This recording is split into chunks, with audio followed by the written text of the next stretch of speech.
Pretty. Very pretty. Not the color I would choose, but very pretty. I will go down in history hating that color. That's too bad. Okay. Good morning. We are live, we are streaming. Ms. Matias, you may proceed with today's public review session. Good morning. This is the New York City Board of Standards and Appeals review session for June 17, 2025. For the record, please note that Commissioner Sheta is joining us remotely. With Commissioner and Commissioner Shabeta is absent. Yes. Okay. We'll begin with appeals calendar, new cases, 2025-10A, 44 Wynant Place, Staten Island. That's correct. Okay, so we received proof of service of initial filing and hearing notices. Also, community board has voted to approve, though the numbers were 17 in favor, 10 against. So I would like to hear from the applicant if they can shed some light onto the reason for voting, those who voted against it. What was the reason?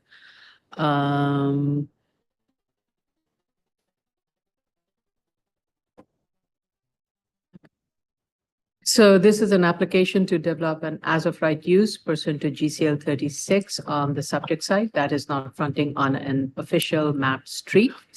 There are other existing uses, and in the past, board has granted a GCL 36 for a site on this street frontage. Applicant has provided all the street status information. This is a CCO street, and it is a paved and improved site, a paved and improved roadway. The applicant is proposing to maintain the sidewalk and to the existing width, which I believe according to the map, it's 5 feet or so. Oh, okay. Can somebody let Vice Chair Shabeta in? He's in. He's in. I was just going to wait till you finish speaking to announce. Present. Yeah. Okay. Okay. And for the record, ladies and gentlemen, Commissioner Shabeta is joining us remotely. So we are on the first case, GCL 36. There aren't any violation on this site, and that is where I stand on this. Vice Chair Shabeta. I have no questions for this application. Commissioner Artley Brown. No comments for this. Okay. Commissioner Sheta. Can't Thank you, hear. Chair. Yeah, Yeah, go ahead. I just unmuted. Thank you. Yes, I have no comment, but I just want to say that the proposed is a vehicle storage facility. The total floor area is 5,396. FAR is 0.95. It's less than the maximum permitted of 1. And the gonna have like 25 parking spaces. Requirement calls for 3, and the building will be sprinkled. Thank you.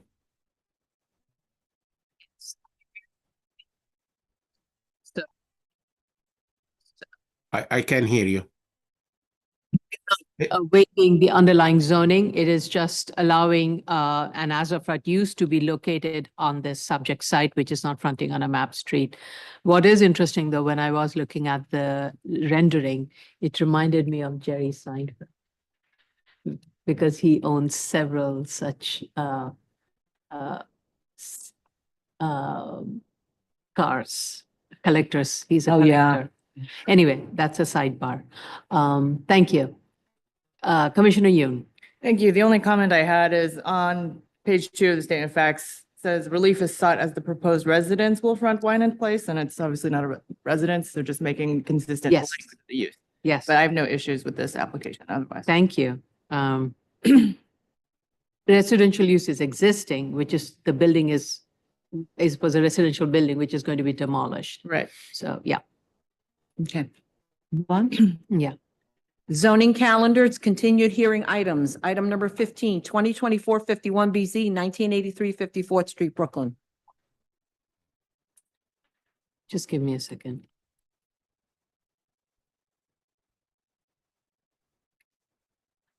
All right.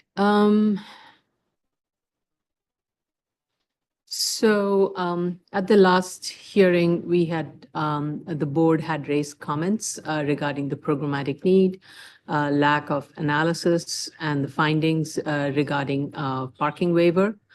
Applicant has provided a revised submission. We also received a letter of support for the MICWA from 3 neighbors. The scope of the application has been modified. The parking waiver has been reduced from 28 vehicles to 21 vehicles. The bulk waiver has been reduced a bit with the setback proposed on the 3rd and the 4th floor. Overall, thereby the FAR has been reduced. However, the lot coverage kind of increased a bit. Applicant also revised the as of right. Applicant was asked to provide a full lot coverage seller for the as of right, and that has been provided. And this has resulted in an as of right development MICWA with 26 prep rooms with 5 ritual pools. Previously, it was 10 less. As I mentioned, the proposed plan has been revised. Most of the revisions is to the 3rd and the 4th floor. Overall, FAR reduces from 3.06 to 2.79 FAR. And that is as a result of reduction in some of the classrooms and the library space and the admin room. The revised programmatic need document includes letters of support from rabbis in support of a dual purpose MICWA facility.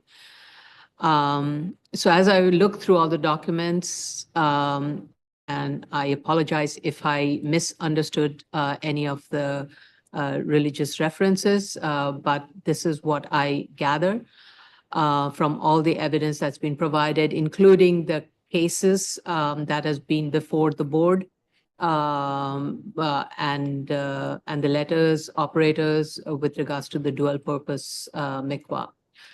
So as I said, the proposal continues to include MICWA for women and classrooms and counseling rooms for Jewish educational program related to Jewish laws of family purity and other Jewish family laws that would be used both by men and women.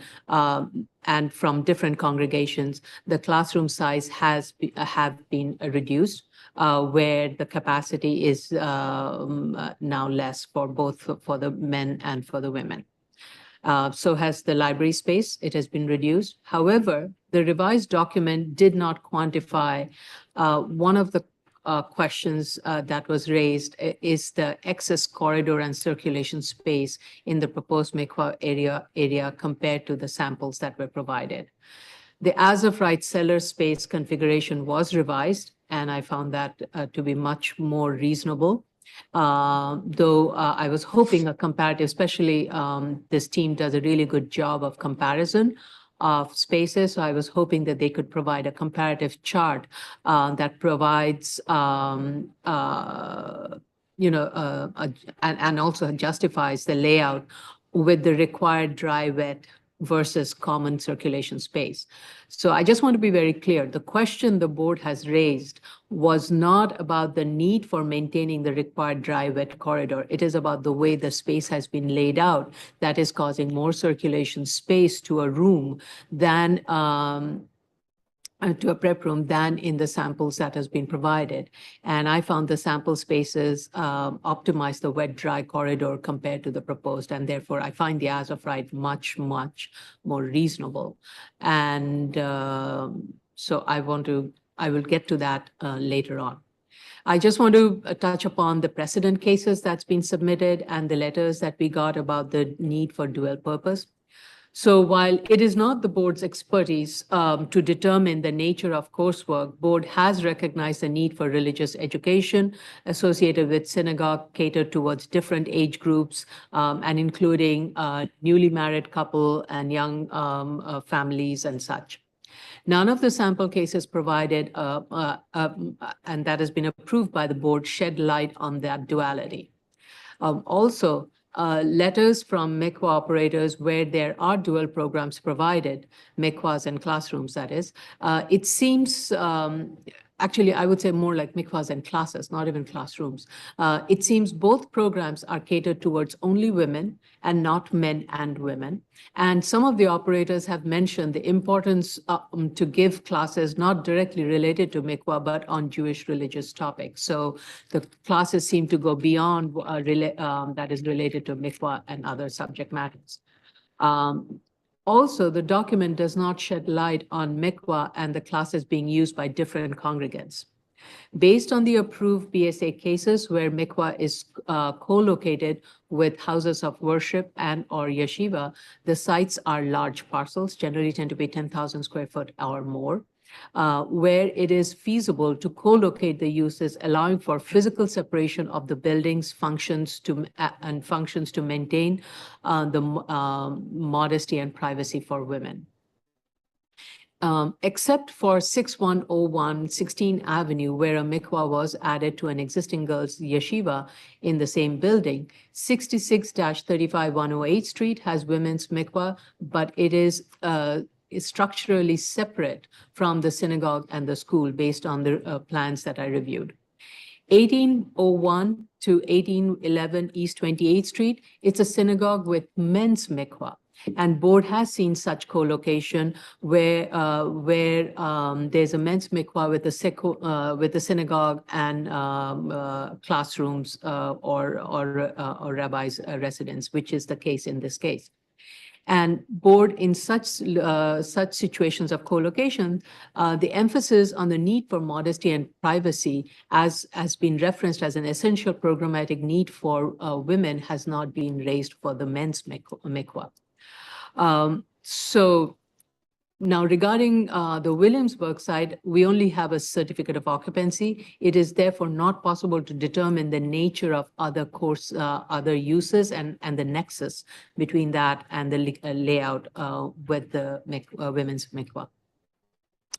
Now, please note 6406 Strickland Avenue. While the initial proposal did include a mikvah in the cellar, per BSA approved plan, which we were able to locate, the cellar there is no cellar, and therefore there is no mikvah located in the cellar or in the rest of the building.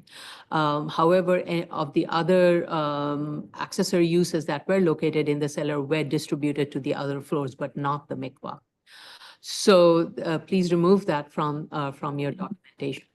When submitting, again, as I look through these documents, when submitting such resolution for such a case, BSA approved plans are critical in understanding the project, the layout, and the placement to better develop the argument for the nexus and the need for the space location, co-location. Also, sample cases that were provided for co-locating mikvah with religious schools and synagogues are instances where same congregants are using the synagogue and the school. For example, in 6106 16th Avenue, similarly in the case of 1508 Union, enlargement of mikvah was based on a need consideration for a specific congregation. And in this particular case, the floor to ceiling height was for the mikvah was 9 feet, and I'll get to that also later on. So from the cases provided and the information available, proportion of proposed prep room to mikvah is consistent, and same thing with what I will get to on the as of right, it would be consistent. So I'm overall, I'm okay with the number and all of that. So, and there was in the submission, there was additional information provided regarding the courses that will be taught and what kind of courses these would be: refresher courses, continuing education, requiring periodic reviews, how many lessons would be taught. And there was also an utilization chart provided. I have to say that looking at the utilization chart for the classroom and the counseling, it would seem that this space there would be a need for more than 2 or 3 rabbis and rabbinettes at a given time because of this extensive amount of overlapping that is happening, and which is not clearly documented, and it's contradictory in the way it's documented in the statement of facts and also in the drawings. So based on the analysis provided, justification is weak for the proposed classes and class sizes and the need for these educational spaces to be located with a women's mikvah that will be attended by men and women from different congregations. As mentioned earlier, cases provided by applicants where there are other uses co-locating with a mikvah for women are only on large sites where it is possible to have physical separation and separate buildings. And cases where education is provided, it is related to a yeshiva. And I clearly remember in the case of 6101 16 Avenue, the applicant for that application had stated the need for the mikvah with the girls' school was to provide a sense of comfort in known surroundings where the young women would feel safe in raising intimate and private questions to the rabbinites and in an area where it is exclusively for women. So keeping all of those in mind, I'm going to lay out my recommendation, and I really do not want to go back and forth with multiple hearings and shave a bit here and shave a bit there. So this is what I'm directing the applicant to consider, pursue if they want to go forward. I strongly see the justification for mikvah, and however, there is a modification that I want to have in the layout because that ties to the other uses. So this is a case of first impression. However, as evident from what I've stated, information provided did not provide a strong nexus between the co-location of women's mikvah with other non-mikvah uses, including classrooms for men and women, admin room, library, etc. These elements need to be scaled down significantly. Not convinced with the need for so many counseling rooms and generously sized accessory spaces for trash storage rooms, coffee rooms on the 3rd and the 4th floor. Documents are not consistent with regards to the number of rabbi and rabbinates that will be offering the classes and counseling in a day. Due to the required easement along the rear lot line, first floor can't extend to the rear lot line and nor can the 2nd floor. So factoring in the need for maintaining the privacy and modesty for women using mikvah, I'm okay with the 1st floor and the 2nd floor extending to the front lot line and the side lot line. And I found the ground floor as of right plan compact, serviceable, and reasonable, especially with regards to horizontal and vertical circulation. So the as of right cellar layout works. Replicate that on the 2nd floor with the modification that you would need for the easement and allowing for a larger floor plate that would extend onto the side yards and the front yards. And it would, I just did a very quick back of the envelope kind of configuration, and it would result in similar number of prep rooms with 5 ritual pools, like 33 to 34 prep rooms with 5 ritual pools total. Some of the cases provided did mention an admin space, though it was difficult to decipher what is the proportional amount of admin space allocated to the number of prep rooms. So, however, I would say in this case, the admin space seems to be generous, so scale it down. I also have a question. If the admin space, as shown in the ground floor, there's a push in the as of right, there's a little bit of an admin space on the ground floor. And if we are allowing the ground floor to extend to the side lot line, if the admin floor can be located all on the ground floor along the side lot line. And that way you kind of don't have to provide an admin space on the 3rd floor or 4th floor.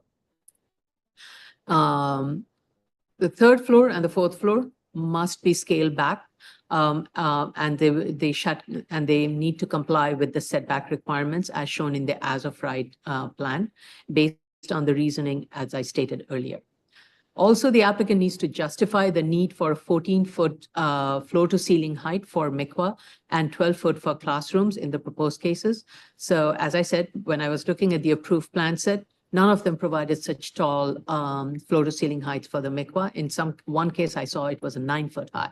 So while 9 foot may be too tight, it definitely doesn't call for a 14-foot. So need to reduce the height of the mikvah spaces and the classroom spaces. This would bring the height down. I also just, as I was looking at all the documents that's been provided, I see somebody's hands raised. I was waiting till you finished speaking, sorry. Okay.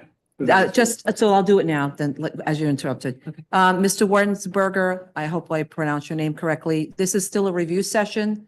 So no, there is no testimony permitted during this review session. Once we change it to a public hearing, then members of the public will be permitted to speak. But for now, please lower your hand. Thank you. I ahead, apologize Madam for Chair. my lengthy rebuttal, but I want to don't want to keep repeating it and want to hash out everything today so that the next submission can be a modified, reduced version of what I am expecting this project to go. Also, the sample cases that's been provided and the letters that we have received, and I looked at the websites of various MICWAs that we were given links to. None of them seem to go beyond 10 p.m. So I would like the applicant to, again, clarify why, in this case, there's a need for this space to stay open till 1 a.m. because that also speaks to the need and the neighborhood character issue. So finally, we have some analysis on the waiver, parking waiver. Now, what is not clear to me is why waiver of zoning resolution section 25-33 is being sought when it is for the waiver of required spaces below the minimum number. And in this case, the subject side for this subject side, I think in the zoning district R5, if it is less than 10, then you're waived. In this case, the required is 28. So it's not waivable. So I'm not sure why that particular section has been cited. Also, within the statement of facts, I saw different numbers so please do look into it and make sure it's consistent. Now, regarding the question of the methodology that was used to determine the on-street parking supply, the proposed action is, according to that, it analyzed that the proposed action will generate 18 vehicular trips, and that is during what they consider to be the peak period, 9 a.m. to 10 a.m., 11 to 12 p.m., and 1 to 2 p.m. So I would like the applicant to clarify how the study is arriving at the peak hour and 18 vehicles. Classrooms will be open from Sundays through Thursdays, 9:30 a.m. to 3 p.m. Sundays, 9:30 to 3 p.m. On-street parking utilization will be high, and utilizing weekday peak may not be adequate. So I need to factor that in. The numbers indicated in Figure 1 parking regulation map is difficult to follow and to associate with the table. Link the numbers that are listed in Figure 1 on a map with the parking regulations that's listed in Table 1.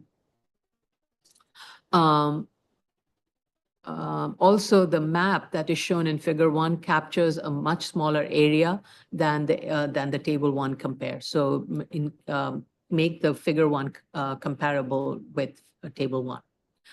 On-street parking condition was evaluated by reviewing satellite data and survey of parking regulations within 0.2 quarter mile area. Now, I really don't recall BSA accepting on-street parking utilization based on satellite data because I don't know when the satellite image was taken. Was it taken on a typical peak weekday or such? So please do clarify that.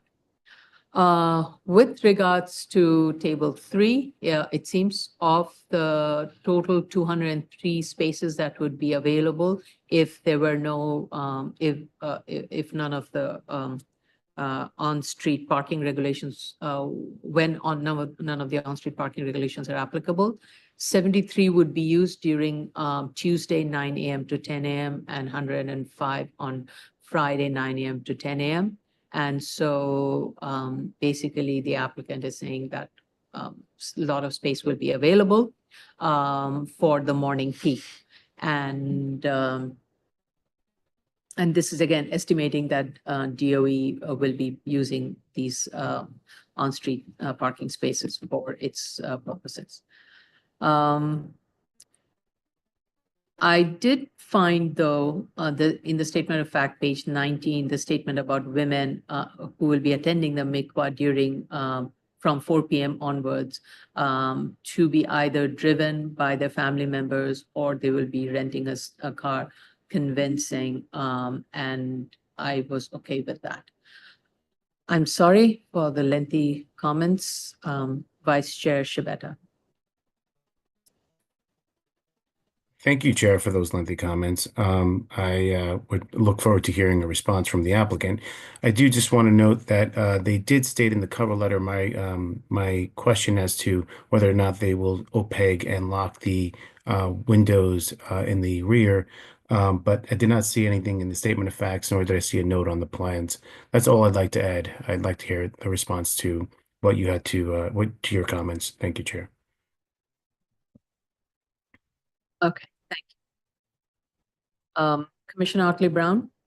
So I'm still grappling with the dual programmatic needs for both the mikveh versus the classrooms on the upper floors and the ways in which they actually are in opposition to each other. You've got, on the one hand, you've got the mikveh, which is supposed to be very discreet, very private, for women, separate, segregated from a male population. And then you've got two groups of classrooms, one on each floor, or rather classroom for men on one floor, classroom for women on one floor, and the integration of both sexes on the upper floors in a more open public way.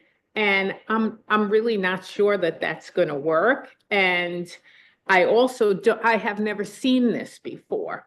And so it is a case of first impression, like the chair says, and there isn't enough information out there in the community that shows that these two different uses work well together in a very formalized fashion. I've looked through all of the information that was given to us about like different mikveh / I don't know, religious community settings in different parts of the country, where number one, space is not premium. And so there's loads of space. So you can make very large kind of buildings that have all sorts of uses in it, but also not enough information about the demand for those two different uses to be located. It's just like, oh, we have a mikveh here and we have some extra space, and we found that there's some interest in the community to have classrooms and having different types of classes on married life located here. So we think this would be a wonderful thing, but it's not translating to me into a very definite and discrete set of programs that will be operating and satisfying an existing demand in this community. So because I'm not there yet, I actually feel that the chair provides an interesting solution to the problem in terms of allowing the mikveh to have all of its programmatic needs satisfied and allowing a certain amount of classroom space on this site, but not necessarily the large volume of classroom space and administrative space and counseling space that's proposed to be located here in the same building. So I'm more sympathetic to the chair's proposition, and I would want to hear more from the applicant why that isn't enough. I think what also got me a little concerned when I was looking at the website, which gave me access to many of these facilities where there is reference made. It was almost like there's an extra space and, oh, and there's a mezzanine, and the mezzanine becomes a nice place for intimate gathering for those who are using, and this is a women's mikvah, those who are gathering, who come to the mikvah to have these conversation at a one-on-one at a private level. So it wasn't quite a formalized, as you said, classroom setting. It was more of an informal way of trying to gather. And I respect the fact that there would be a need to have a formalized process of having classes specifically exclusive to mikvah.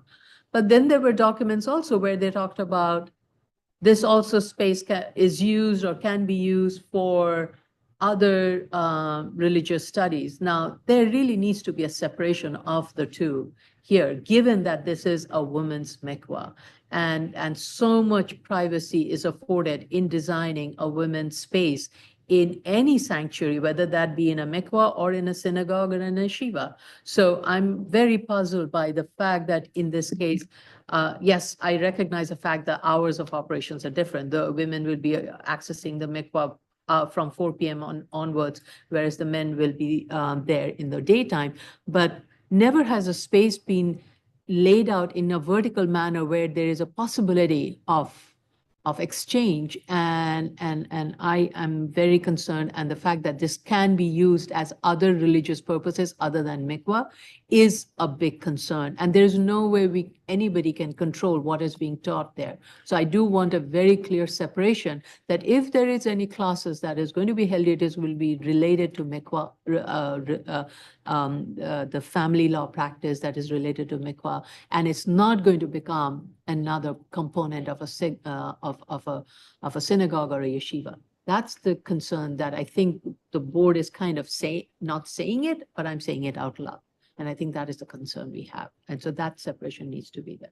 Well, also, I just want to come back a little bit and also add to the fact that, to me, we're talking about a very modest population of women, talking about very sensitive topics and doing very sensitive physical body purification rituals in a very private setting for a very sacred, private family life. And I'm not sure that that's compatible with a classroom full of 36 women. You know, this is a very modest and traditional group of people. And I'm not even sure, even in the wider world, in a non-religious fashion, there are going to be modern women who get together in a group of 36 and have these conversations about what they feel is going to satisfy the requirements of marriage, let alone a very traditional, very private group of people. So I'm not sure that classes for 36 necessarily are going to fulfill their programmatic functions of education. Whereas I would be more likely to accept many small counseling rooms where you might have 5 or 6 or 7 Rebbitzin who tend to little groups of 2 women, 1 woman, you know, and answer their questions and provide instruction. It's just a very personal, you know, practice. And I just don't know how that translates into very large open classrooms that they're talking about. So I'm not there yet. Okay. Thank you. Commissioner Shetta? Thank you, Chair. I don't want to be repetitive, but I would say that I second the comments of my colleagues who spoke before me.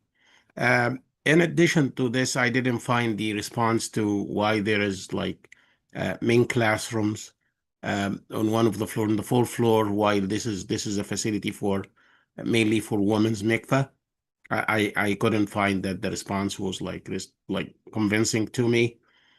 In addition to that, I noted that the scope of waiver is almost didn't change. Yes, the size of the waivers for some of the bulk parameters has changed, but that still we have the same exact set of parameters that are requested to be waived. I was hoping that the attitude would be, instead of shrinking a little bit the 3rd floor and shrinking a little bit the 4th floor, like focus the shrinkage on 1 floor, which is the 4th, and try to eliminate 1 or 2 of the bulk parameters that are requested to be waived, like the setback and the height. I strongly believe that with the new directions given today, that would be achievable in the next submission. And hopefully that would be like that nature of the upcoming submission, and we can wrap up this case soon. Thank you. Thank you.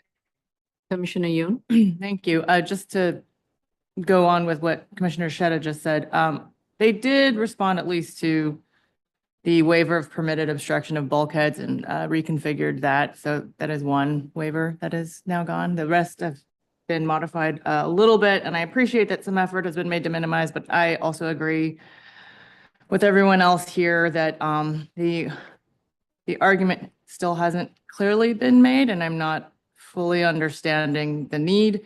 I think the need for mikveh is very clear, and that's very well established in the documents, and I have no questions about that. But it's as if you're also trying to add an argument for a family life teaching center for the entire community, but there's no expression of how that's lacking in the community, or why that's not a service that can be found elsewhere. We obviously see a lot of houses of worship, and often synagogues will have an ask in their programmatic need for family life counseling rooms and classrooms oriented towards young couples. So one of the things that we talked about at the last hearing was, how does this facility address the teachings of multiple congregations in one space? And how is that need not being served by your house of worship or other community facilities? Why do the men need to have those classrooms here and not at a men's mikvah? Those types of arguments of need have not been clearly established to me yet. And so therefore, the inclusion of men's facilities here in a woman's mikvah still seems more complicated and, let's say, extraneous to the ultimate need here, which is the need for a women's mikvah in the community. I'll end there. I think everything else has been stated. Thank you again. I want to thank my board members for reading through the documents. And I do have to say the applicant's representative has done a decent job of trying to educate the board and providing the supporting evidence. But as you can see from the questions, we do have a lot of, we're not convinced. Okay. Commissioner Yun, do you mean that the setback waiver is eliminated in this submission? Is that No, they were not. They were reduced. Yeah, that's what I said. Yeah. But I thought what I got from Commissioner Yun's testimony is that when she said that they responded to the setback thing, I thought that it has been eliminated in the submission. My bad. Thank you. No, I was just they eliminated the request for waiving the permitted obstructions on bulkheads because they were in excess of what's permitted by zoning. And they did make modifications to that. And so that waiver is no longer needed. They have reduced the ask on the setbacks, but it's still a waiver that they would need in the current proposal. Thank you. Item number 16, 2022-65 BZ 2503, 2519 Coney Island Avenue, Brooklyn. All right. As much I was hoping that the applicant would respond to DOT's comments from January 2024 in a complete manner to help us move to the next level. Unfortunately, the applicant's submission was incomplete and it did not respond to all of DOT's comments. And DOT sent a letter yesterday, I believe, where it has stated that the applicant has failed to provide the survey of the elementary school to determine the modal split analysis. And this all goes towards the SECRA review purposes. The applicant has revised the plan and includes the... Excuse me a second. I'm sorry. Whoever's name, Bashiva Dresdner. Once again, this is still a review session. No testimony is permitted. So please, thank you. So the process at the board is that we start the morning session with items that are scheduled, but we first discuss it amongst the board members in a public forum, and we call that review session. And once we have discussed amongst ourselves our comments, which is made available and public for viewers and for the applicants, and after that, about with a 15-minute gap from that, we will open the hearing for public, where the community representatives, the applicants will speak in turn and respond to our questions. So please bear with us. We are still in the review session. Thank you. Sorry, Chair. Go ahead. No, that's okay. So I have to say, I find it extremely disturbing and frustrating. Board staff has been working diligently in trying to get this through. And every time the staff has approached it, the delay, I would say in this case, has largely been on the applicant's end. And the applicant has to, in order for this to proceed, the applicant has to do the things correctly and submit it in a timely manner. Without that, the board cannot on behest of the applicant, request its sister agencies who have other priorities, and we have our priority cases to be modified and moved around for a case which is incomplete. So I'm very, very frustrated with this application. Okay, Vice Chair Shibata. Thank you, Chair. I second your comments. I have nothing further to add. Thank you. Commissioner Otley Brown? I have no questions or comments. Okay, thank you. Commissioner Sheta? Thank you, Chair. I have nothing additional. Thank you. Commissioner Yoon? Thank you. I have no comments. Sorry. Okay, this All right. being the last case, this concludes the review session for June 17th, 2025. We'll resume at 11 11 o'clock for the public hearing. And we will start with the appeals case, followed by the continuing cases into the BZ calendar. Yes.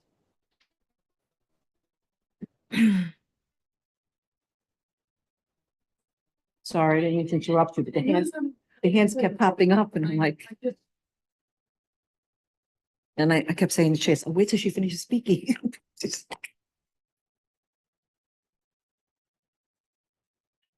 My cousin is in town. They have this rescue dog that and they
Dawn? Okay, good morning again. Ms. Matias, you may proceed with today's public hearing.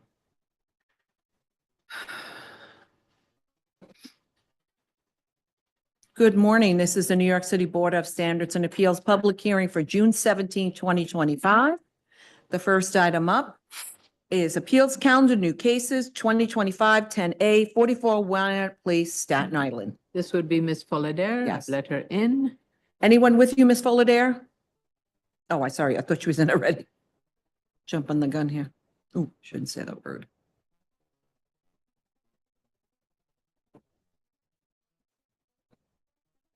Anyone else joining you, Ms. Fullader? I told the architect that he did not need to attend. Okay, Need not. need not to attend. Okay, okay. Please state your name for the record and proceed. You're as an appeals case, you're not required to be sworn in. I'm just so used to it, Tony.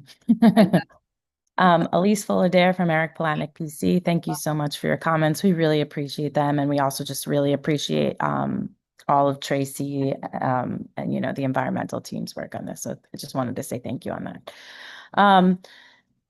The first is the community board. I went to the land use meeting. One person out of like 10 voted against it because he lived across the street and he just didn't want more cars, I think.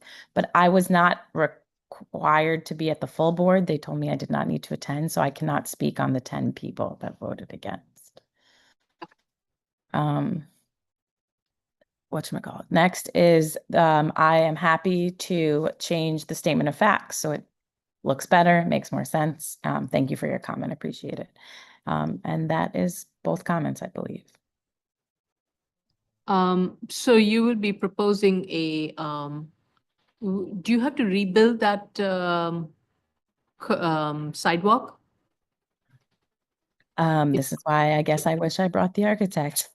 I can respond to that when I do the statement of facts. I'd like to ask him what has to be done with the sidewalk. The reason I'm stating is that I don't know if I'm looking at the plan set, if a draft builder's pavement plan has been provided.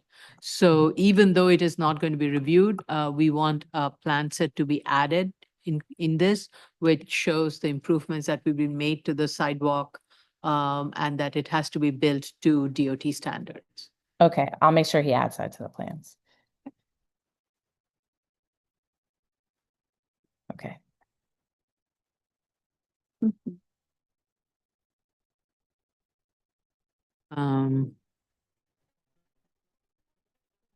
Do we have any feedback from DEP or FDNY on this? This is or do we- GCL 36. This is the GCL 36. We don't Doesn't go need. to them. Okay, that's And you fine. have fire department, right? I have not seen a fire department response on this one. Right. I didn't see it either. I did not see one. Yeah. Deputy Chief Ellis, if you could join us, please.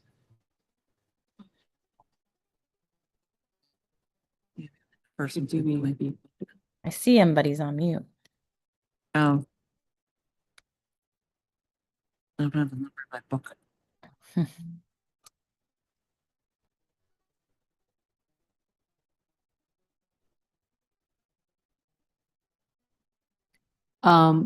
Deputy Chief Velez, are you able to hear us and can you join us?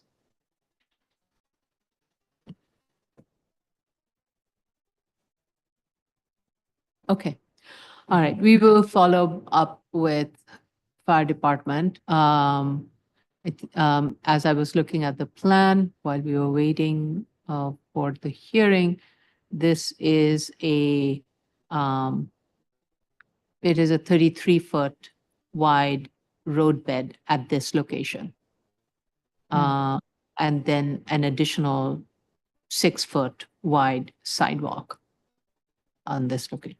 So I don't have his number. typically, I know fire department asks for a similar width for access, and this site has, and there are other business operations located along the street frontages. Correct. So, okay. Any The questions? warehouse on either side. Yeah. Any questions or comments for Ms. Fullader? Right. Let's go to the public.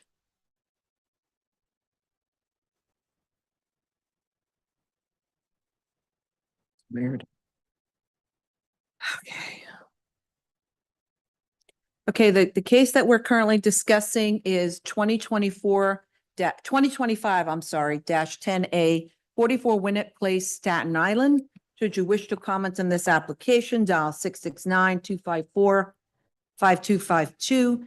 At the prompt, you will enter the webinar ID number 160-107-4206. Sorry, I thought that passcode was wrong. And press the pound sign.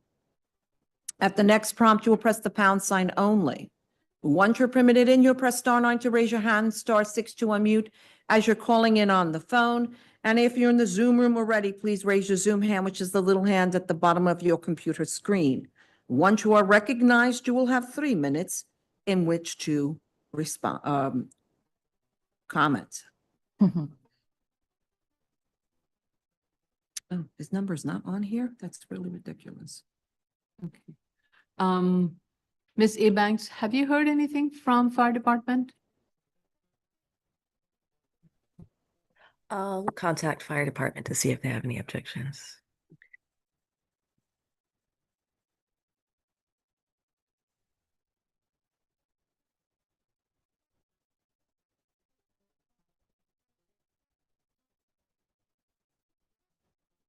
I'm going to Oh, recommend did that. you hear me? Yes, we Ye- did. Oh, okay. Yes, yeah, yeah. Nobody called in. So I'm going to recommend that we close this, keep the record open for you to revise the plan to include that the builder's pavement plan to indicate the sidewalk improvement that would happen and that it would be pursuant to DOT standards. Okay, no problem.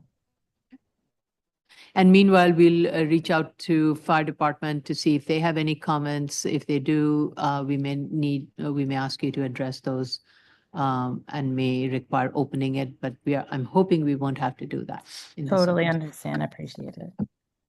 Ask how much time she needs. Well, I can wait for think fire she can get this in for the July because there's plenty of time between now and July, right? Yeah, and we also, yeah, No and that problem. also gives the time to hopefully to the fire department to. Yeah.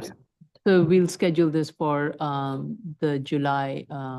Can I make this a 2nd July? Because we have a lot of items already filed for the 1st July hearing. We'll do this for the 2nd July hearing. No problem. July 28th or 29th, and that'll be a July 8th submission. But Okay, you, based on if the fire department has any changes. yeah, no problem. Motion to close, Chair Shonda, Aye. Vice Chair Shabeta, Aye. Commissioner Otley Brown, Aye. Commissioner Sheta, Oops. Aye. Commissioner- Yeah. and Commissioner Yu. Aye. Thank you. Thank you. Just, I will note for the record that Commissioner Sheta and Commissioner Shabeta are joining us remotely. I apologize for not stating that earlier. You did. For review session, but not for public hearing, It's- just to make sure the record is clear. Don't want to hear anything. Can you read? Zoning calendar, continued hearing items, 2024 51BZ, 1983 54th Street, Brooklyn. Okay, this would be Alexia, Richard LaBelle. Basheva Dresner, Yeah, I've let all 3 of them in. Yeah. seems to be the only 3. that we Anyone can- else who is part of the application team, please raise your hand. Virtual hand, that is. Mr. Landsman, is Dominic Casali part of your team? And Yehuda Yes. Landera? Yes, Yehuda Lander as well. Okay. I apologize for any mispronunciation of names. Okay, I've let them in. Okay. Landera still. Yes. Please, okay, and that's it? I believe there's also a Michael Crime in the waiting room. Yeah, Who? Michael Yes. I do see. And Yeah, and Sarah is Sarah Rokish. also part of your team? Sarah Rokish, I'm not sure. Yehuda, is Sarah Rokish with the team? Yes. Okay. Okay, Okay. okay, anyone else? Yes, we have Lynn Friedman and Moishe Friedman as well. They should be in the meeting room. Raise hand, raise hand. Should be another Rabbi Friedman coming on. It's Wurzburger. Wurzburger? Ben Wurzburger is also. Yes. Yeah, this is. Yes. Okay, anyone else? Chaim Mermelstein? No. No? Evelyn and Yes. Paparich, Ricky Gavad, and Yoel Schwimmer? Yes. Yes, Yoel Schwimmer? Yes. And our team. And that's it then, you And think? Vivek? Ganut? Yeah, that's it, I think. Okay, Oh, Mr. Schwimmer. There was a Genot, I'm sorry. If Genot is there, then they're from our team too. Are we good? Okay. Are we ready, Mr. Lobel and Ms. Landsman? We are. We are? Okay. Raise your right hands. Everyone, please unmute. Thank you, please. Mr. Landerer, if you could unmute, please.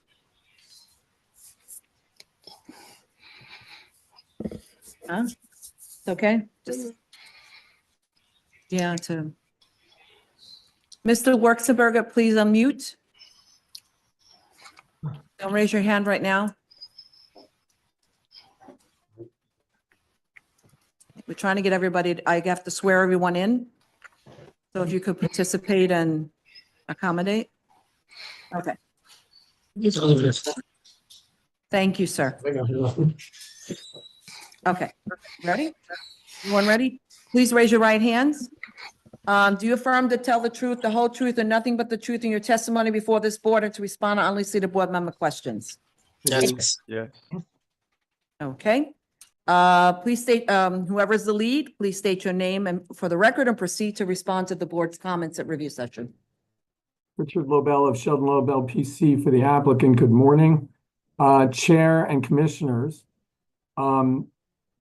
Our goal at this hearing is to address the board's comments from review session and also to discuss a little bit some of the board's dialogue with regards to the programmatic needs of this mikvah, as well as to correct some misconceptions in terms of the operations of the privacy of the users of the mikvah and the general community. And it's an application which all of us on the applicant team feel very strongly about, primarily because, as we've discussed in our papers, the other mikvah that is run by this organization, this nonprofit religious organization, is responsible for 50,000 visits a year. 4,000 families in the immediate area will be served by this mikvah, and so every bit counts, which is, I think, one of the reasons that we are so passionate about this application. So I'm going to start just by discussing some legal issues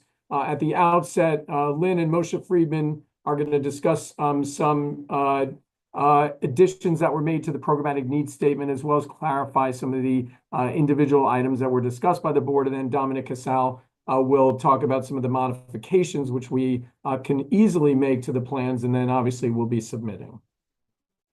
So as a practitioner before the board, one who has been responsible for bringing applications for literally hundreds of religious institutions and schools, many times in our documentation, we quote cases to the board and it becomes merely reflexive. We just put these cases in and we don't really think about them or what they mean to an application. And so coming back to the board for this application and listening to the board's comments, I once again reviewed some of these seminal cases. And I think that applying them to this case and this mikvah is particularly instructive. So the Diocese of Rochester versus Planning Board of Town of Brighton, decided by the Court of Appeals in 1956. So the subject church in that case basically looked to the local town of Brighton and said, we don't have an appropriate facility to worship in the way in which we see fit. And so we need to find a space to do so. So they're a religious institution, they have a dire need for space, and they locate their space on the eastern portion of town to locate their church. And the problem is that churches aren't permitted as of right in this area on the eastern portion of town. And so they need to go to the planning board in order to get an approval to locate there. And the planning board says to them that they denied the church's application. And why? Because on the grounds that, among other things, quote, good planning, unquote, dictated that churches and schools be built in areas where future residential development could accommodate itself to the church and school.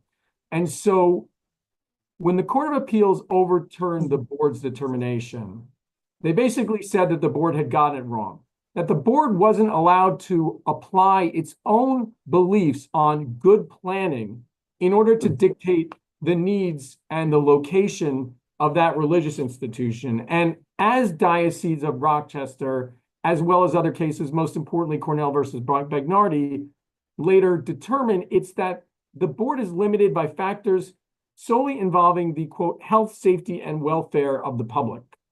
And so when the board got it wrong by dictating what would be good planning for this religious institution, what they ignored was that if a church wants us to establish, if a religious institution wants to establish on a piece of property, and such development will not harm the public health, safety, morals, or general welfare. Again, we see that public health, safety, morals, or general welfare, the zoning authority should operate in accordance with such reasonable requests. And so here, the determination should not be what the commissioners respectfully feel is, quote, good planning for this mikvah, which will serve thousands of individuals in the surrounding community and was approved unanimously by the community board, but instead should look to whether or not the requests being made by this mikvah and its leadership are reasonable. So what goes to that reasonableness? So we submitted materials, and I think that the applicant team did a really, fine job in going out and getting the additional materials that are necessary to establish that what they're asking for here is reasonable. And I think that Lynn and Moshe and others on this call will talk about that. But just again, to go back to the board and to go back to precedent and to go back to application of faith for today, a board case that was decided in 1960. In application of faith, there was a religious institution. This is in the city of New York. This was a case decided by the BSA in its initial phase and was later overturned by the appellate division. But the subject building that was owned there by Seventh-day Adventists included facilities to, 1, conduct television programs and correspondence courses, 2, receive and answer 8,000 letters a week, and 3, mail out more than 100,000 Bibles and portions of scripture. And although the lower court in that case, described these activities like those of a factory, the court eventually overturned the board and basically said similarly that that in the case of application of faith, such waivers were within reasonable requests of the religious institution. So I would merely note 2 things before moving on and allowing and asking Moshe and Lynn to speak, would be that number 1 is that unlike the variances in Diocese of Rochester and application of faith, we're not seeking use waivers here. We're seeking bulk waivers. We're seeking reasonable waivers in order to respond to reasonable requests for this institution. And that makes it different. The underlying use that's requested here, as of right, no one's denying that. It's just modifications on the margins to allow the mikvah to assert its program inclusive of education for a family mikvah, as will be discussed by Lynn. And the second thing I would discuss is, of course, when looking at that reasonableness and looking at the bulk waivers, we have immediate neighbors in the immediate area. Forget about the community board, which was unanimous, but also neighbors who have signed letters in support of this application. I even understand there's other neighbors who still want to talk to us. We are going to be sitting down with those neighbors who have concerns, and we will be modifying this building in accordance with the board's comments. But I just felt it was really important to just set out that it's not merely a matter of good planning that the board should be looking at here. It's whether or not these requests are reasonable. I would ask with the board's discretion that Lynn be allowed to speak to kind of discuss some of the points which the board raised and kind of really drill down on this particular mikvah and why these asks are so important here. Can we hold off on our questions? Because I just want to hear their side and we will put together all our questions. This way there's a flow of their presentation format. Let it be. Let the applicant speak. And after Ms. Friedman has spoken, we will follow up with questions. Please hold your questions and thoughts. Thank you. Go ahead.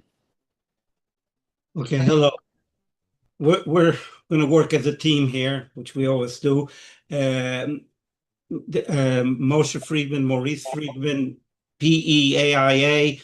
I just a little background on this, that I'm a licensed engineer in New York, a registered architect in New Jersey, and I have rabbinical ordination in mikvah. So this is a case which I really feel strongly about. I understand everything that's going on from a planning and religious view over here. First of all, there's a difference. Somebody has You have to mute. Yeah, everybody please mute and let Mr. Friedman speak. Otherwise, it becomes very difficult for us to keep transcript.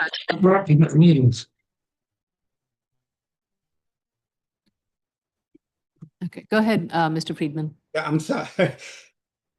You have to understand that the difference between a men's mikveh and a woman's mikveh, or it's not even a family mikveh, what we call. A men's mikveh is for spiritual elevation. It's used by especially the Hasidic community and by a lot of the other community, is sometimes only holiday eves, and by the Hasidic community every day, and functions differently, has different requirements, and is not the same as the mikvah that we're talking about here, which is a woman's mikvah, which involves the entire married couple, family, the married couple. So the men's mikvah has no such rules of when and what. They can be the whole 24 hours a day. It's a whole different story. The woman's mikvah over here is very tied to family, what is called in Hebrew Taharat HaMishpacha, which is family purity, which involves both the husband and the wife. And there is the requirement for the classroom in education. I grew up in the Borough Park community years ago. It wasn't such a dense community. Today, when I had 40 years ago, my classrooms, which were 25, 26 people, men in the classroom, it was in a basement of a synagogue. You can't find time now in a basement of a synagogue in Borough Park.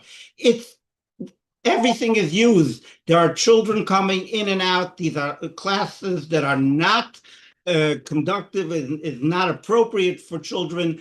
They need a separate place to do this education, because there's so many people in Borough Park at the moment that there's no room in the synagogues anymore, in the classrooms. It just doesn't work.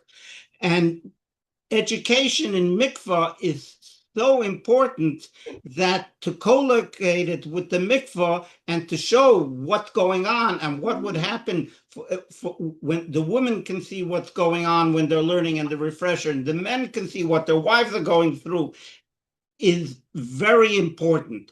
Also, as the board has noted, it's at different times. The education portion of the building is only in the evening, in the day, and the mikvah portion of the building is during the evening only. And that evening can stretch till 1 o'clock in the evening, because there are so many people there, and each woman takes over an hour, 90 minutes. 90 minutes. It goes. All the mikvahs in Brooklyn, they're all going, and here where I live in Rockland County, they go to 1, 2 o'clock in the evening. That's norm. Okay, I'll just step in to talk. There was some discussion about modesty, and I thank you for that, because I think that the board is very much trying to be respectful and, as much as possible, understanding of the meaning of what modesty and privacy is. And indeed, when a woman goes to the mikveh, and every single married woman goes to the mikveh, every single married Jewish woman goes to the mikveh. So the privacy and modesty of it is which woman is going and when she's going. But the fact that every single married Jewish woman goes to the mikveh is not a secret. And the study and learning about that and following those Jewish laws, the halachos, the taharas hamishpacha rules and regulations, are things that are only begun to be introduced immediately before marriage. And therefore, since that's not something that's routinely done, when we eat kosher, we know kosher from the time we start putting food in our mouths. Is it kosher? Someone hands us a candy. Is it kosher? Yes or no? This is new and still needs to be reviewed. And there are always questions because, like anything else in life, there are things that go on, men and women. It's a family and couples. The mikveh wrote a beautiful explanatory report, which we gave in, and I recommend that if the board has the time to please read, talking about why and what goes on, why men at the mikveh, what is privacy. So the going to the mikveh, that's not a secret. The study about it is something that can and is done routinely in small and larger groups, and refresher courses are happening all the time. The question is venue, how and where. It's intimately part of and doing it experientially and learning about the mikveh itself. We'll have a rabbi who is a teacher of chasanim, of grooms, and a counselor to men and women and couples, and a rebbitzin who is a teacher of brides and women who do this. This is what they do. This is their full-time job, are both going to be speaking and testifying before the board today to give a little more information about that. All right. Do you have any other members from your team to make a statement before board can ask any questions? I believe the rabbi and the rabbis should make a statement before we start with the questions. Okay. Who will be speaking?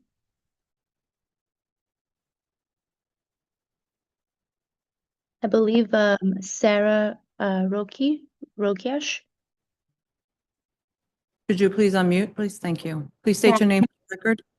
My name is Sarah Rokich.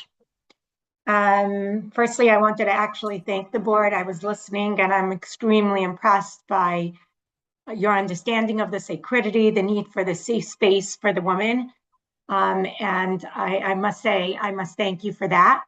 I think there's a piece here that might be missing and in which we can add. So as you understood, family purity is the foundation of our Jewish life. We consider the intimate relations between man and wife as something tremendously sacred and holy, where God's presence comes between them, comparable to the holy temple. When a woman finishes the process of purity so that they can receive this spirituality, she is going to dip in the mikvah as a culmination of that, similar to the high priest before he went into the Holy of Holies in the temple. So I'm an educator already for over 30 years. I come from a family of educators, professors, principals, and rabbis for generations already.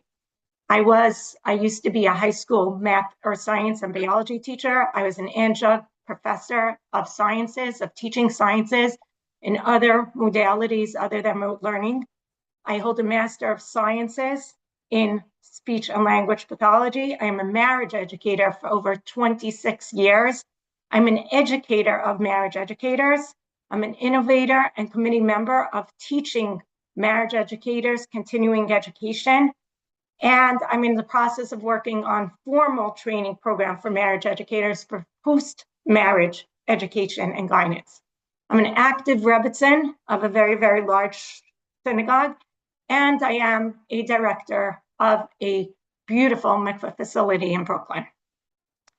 So if any of you have been in the education field or know anything about the education field, the history of education changed and improved over the generations and the years, from teaching in homes to teaching in one-room schoolrooms with all different ages, to teaching in classrooms, to right now, our fast forward to our modern, multi-level, well-lit,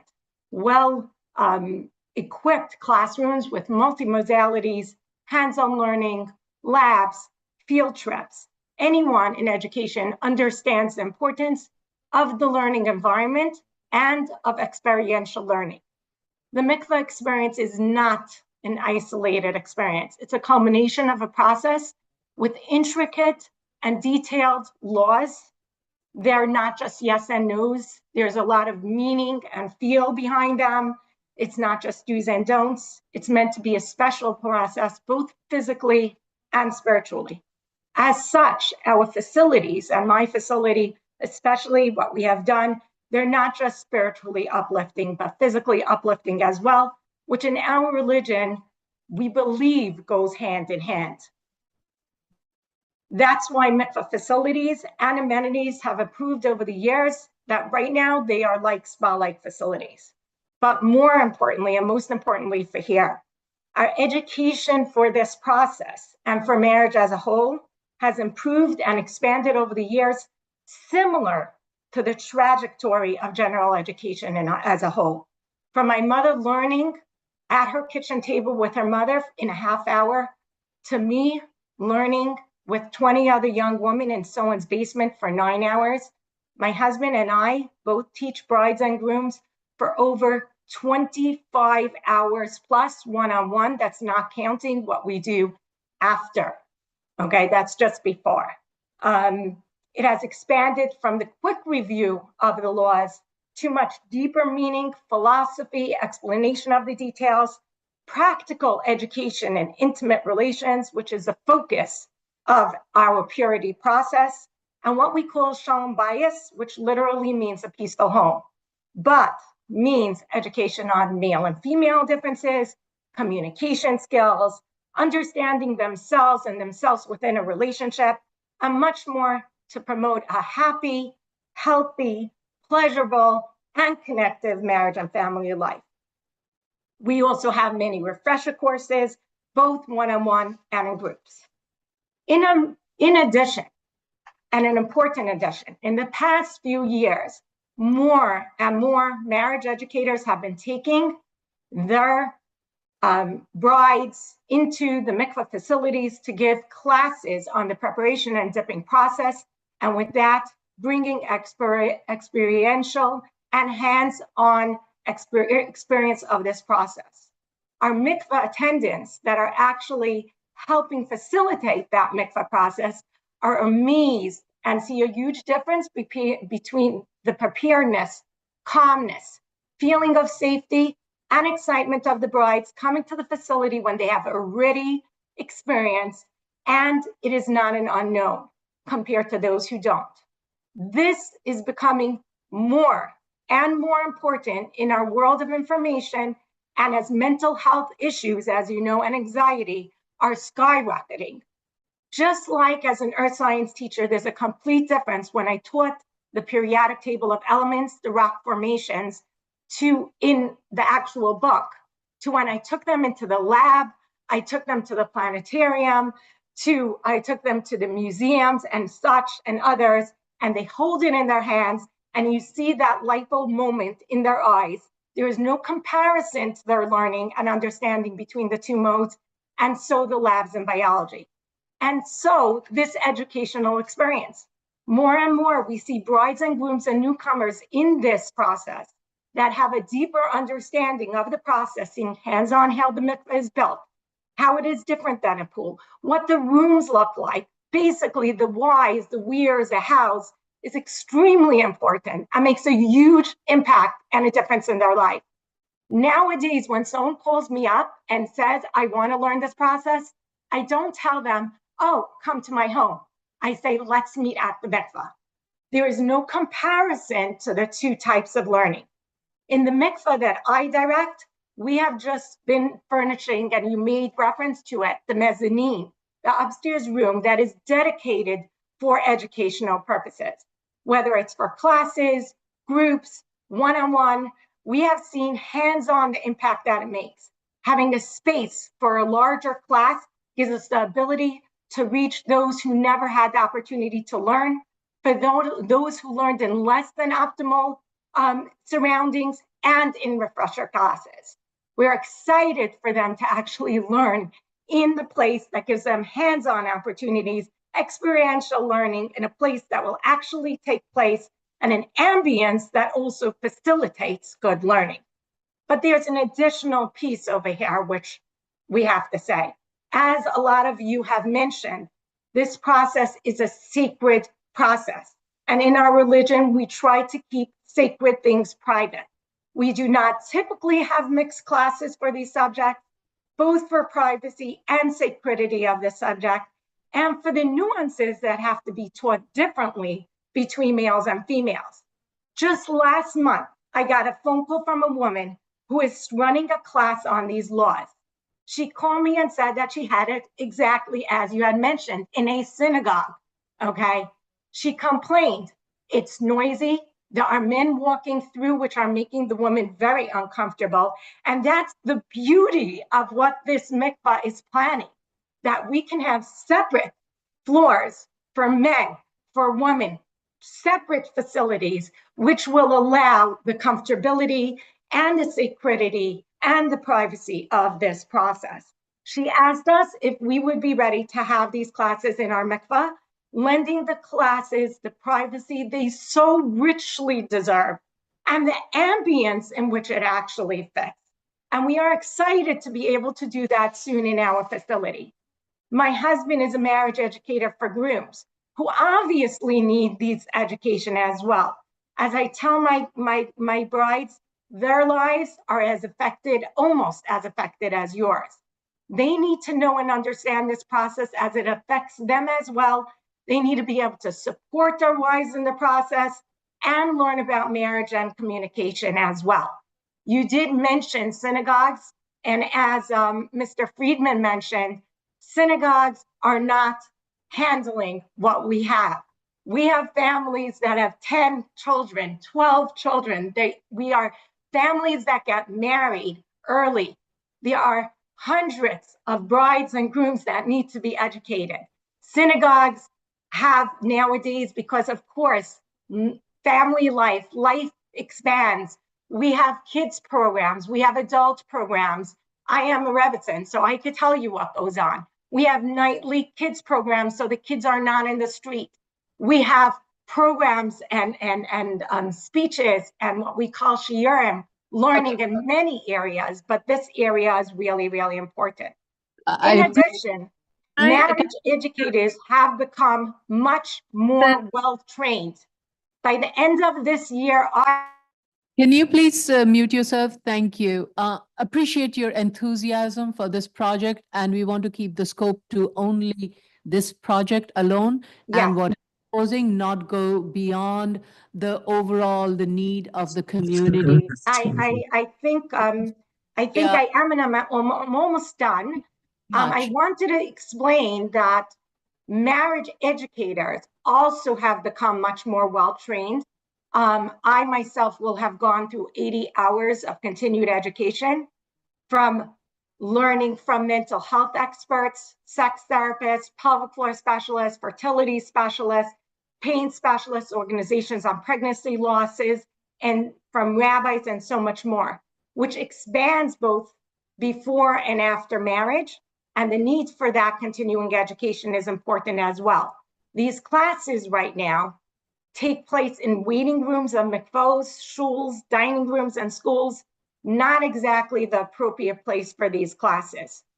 We have in our mikvah, a large and beautiful room for education, but I wish our facility had even a greater ability to handle multiple class space for both brides and grooms that gives them not just experiential learning, but the ambience that facilitates learning through privacy, lack of distraction that often happens in the homes of marriage educators. Even those mikvahs that allow lessons now typically do not, as you have noted, have the facility to allow many. This planning, in my opinion, is an exciting breakthrough that will allow the learning and understanding in the foundation of our families and community life. And I'm so sorry. So sorry, we have to respect everybody's time and review process.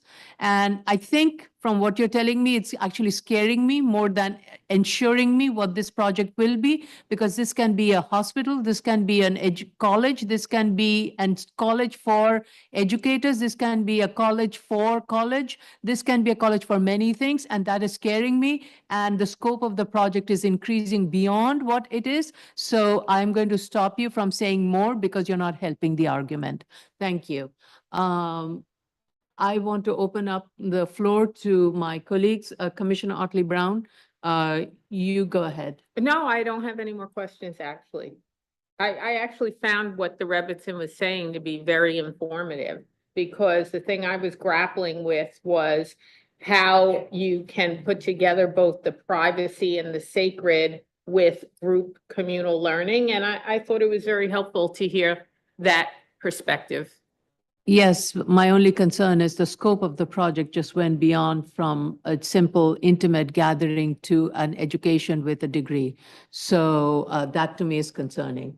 And that is not what the intent of this program is and ought to be, because then requires a different set of parking analysis and neighborhood character analysis. You're So- right. I think that's a misrepresentation, frankly. Okay.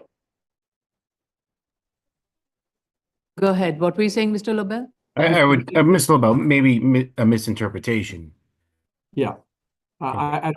There's no intention to go beyond the scope of what's discussed. I think the takeaway from the Rebbitzin discussion is that the scope of what is taught to these young brides and grooms is extensive, does not merely go to here's a mikveh and what it does. It goes to every portion of family life. And so we shouldn't be discouraging an extensive learning experience. And as Commissioner Otley Brown noted, the importance of as important in terms of allowing for those conversations to be happening in an intimate setting and not in the waiting rooms and synagogues of the community. Yeah. Go ahead, Commissioner Yoon.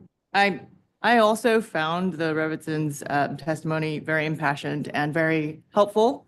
I think that what this application, at least as far as what I've received to date, it establishes a need for a mikveh and adds classrooms, but this is an impassioned discussion about the need for a family life teaching venue or a center for teaching brides and grooms, and that need, which has been so clearly discussed by the Rebbitzin here and by the Friedmans, was not so clearly laid out as a priority of this building, which is much more than a mikveh, it sounds like. So establishing the need here in this testimony is different than establishing it in the application materials that we've received to date in a very clearly laid out argument that would justify some of the bulk that you're asking for.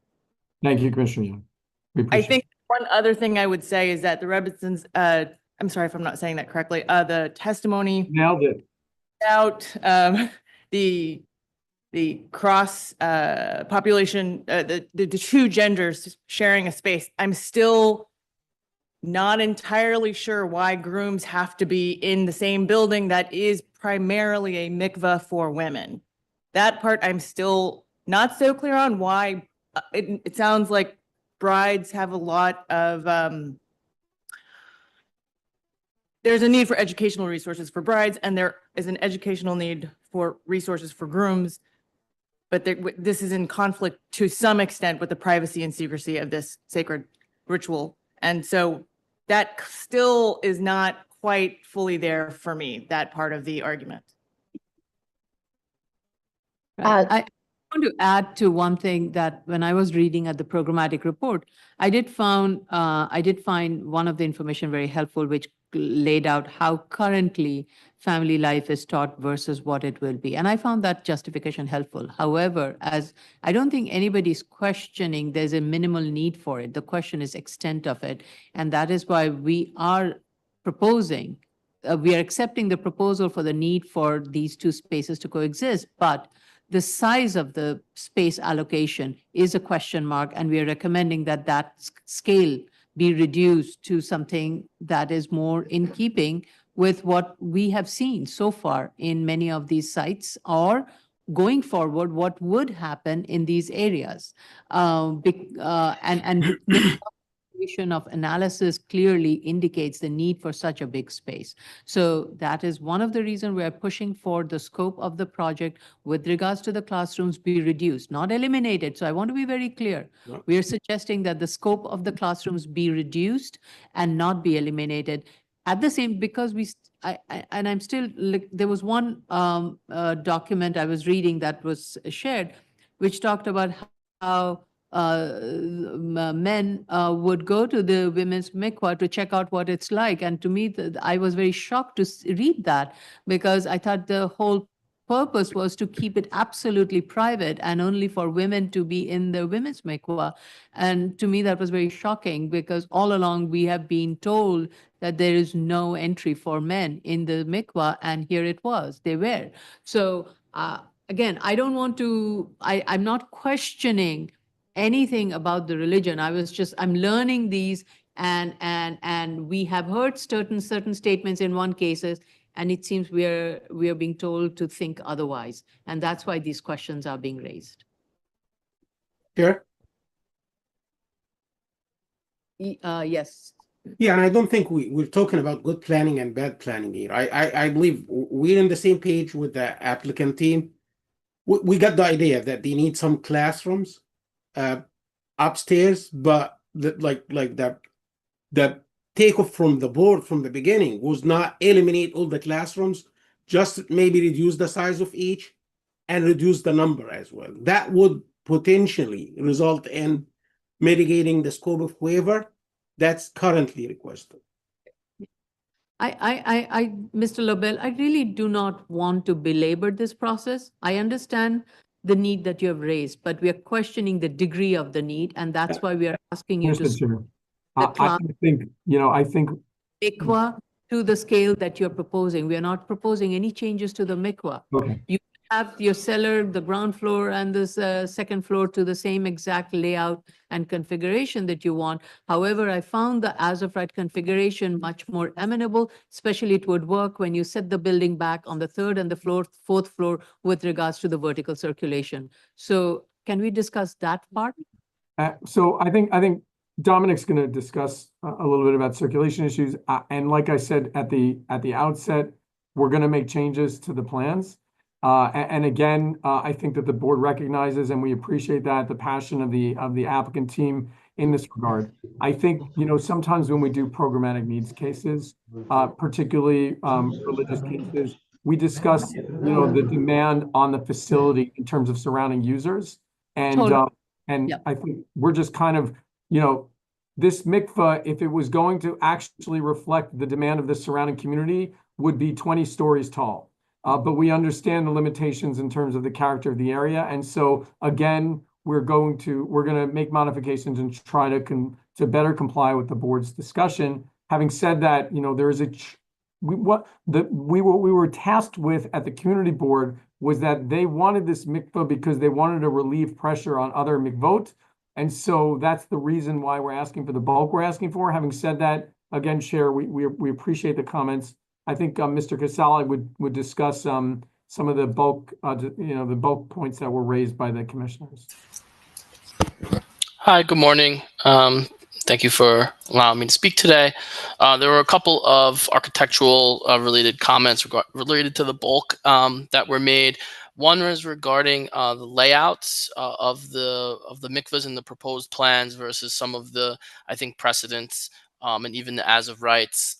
We did actually have a couple of different iterations of layouts that run more kind of east and west as opposed to the wet dry circulation, which is a little more vertical. Well, it's a little bit of both, but it has a vertical component. We do have those plans available.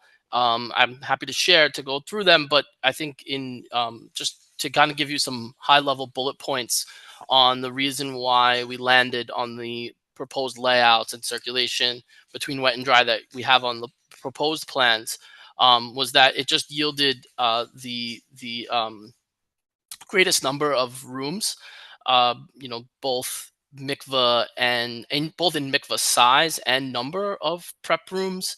The other, thing that we were running up against was the layout, creating a disproportionate number of prep rooms to mikvah pools that it would be servicing in this east-west configuration, which was how I think a lot of the precedents were laid out. So I'm happy to go through the layouts iterations in more details, or even pass them along.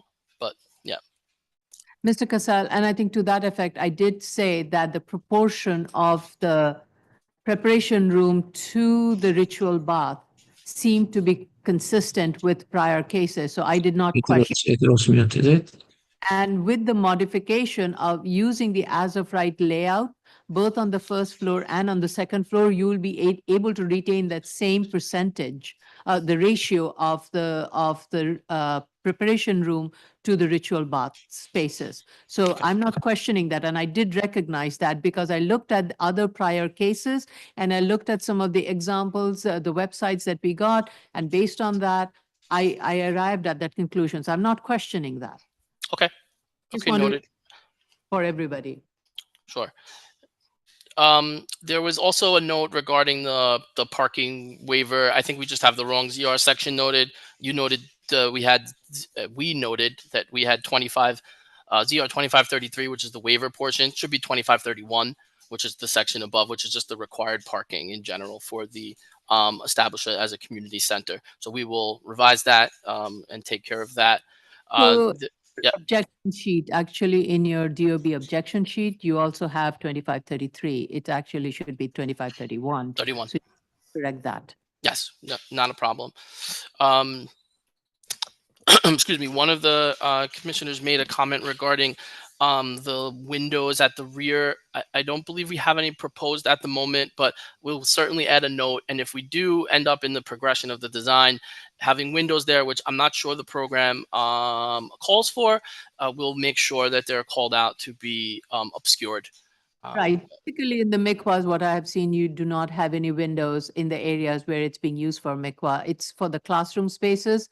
But if as I'm directing you to do is to set the building back on the third and the fourth floor, I think in that case, rear windows would be set back quite a bit from the abutting residential properties. So you may not need to keep it opaque in that case. The gentleman's. But I'm open to that discussion from my fellow commissioners on that. Go ahead, Mr. Casal. Any other thing? Sure. And then just last, so you mentioned reducing the size of the third and fourth floor, which we did do. And, we set back 8 foot along 20th Avenue and 5 foot along 54th, where previously we had none. So we will certainly talk with the team internally and look to shrink those further. But I did want to note and as well as the board noted that we did and reduce the permitted obstruction stair bulkhead by reconfiguring so that we didn't have that tower at the stair bulkhead tower at the corner. One thing I want to note, and again, happy to revisit the third and fourth floor bulks with the team, was because we're in the R5 district and and our heights are established from a front yard line level, which we are proposing to build within. And I think it seems like that sounds like a reasonable ask that would be granted. That I don't know if we'll be able to remove the waiver for height and setback, just because our building will always be within that front yard line, and then therefore the height and setback not complying. I think it's more a technical thing, but I know there was a request to kind of remove the waivers for the height and setback. I don't think we can certainly reduce the bulk. I don't think we'll be able to reduce the waivers though. Okay. That was all. In this situation, I'm looking at the as of right plan. In the as of right plan, the third floor and fourth floor is well within the height and setback. So if that's what if you can provide that, then you are within the height and setback waiver.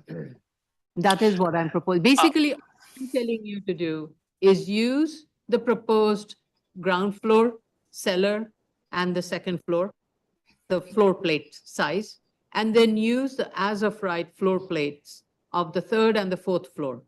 And the circulation that is proposed in the as of right will tie in the vertical circulation and the horizontal circulation in the as of right, will help you tie in both the lower 3 floors and the upper 2 floors. Okay, noted. The third and fourth. Well, so just a clarification on the as of right.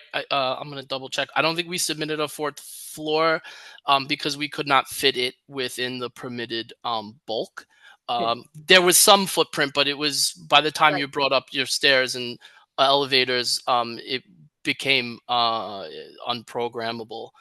So we did not have a fourth floor, and we weren't able to accommodate with the bulk a fourth floor.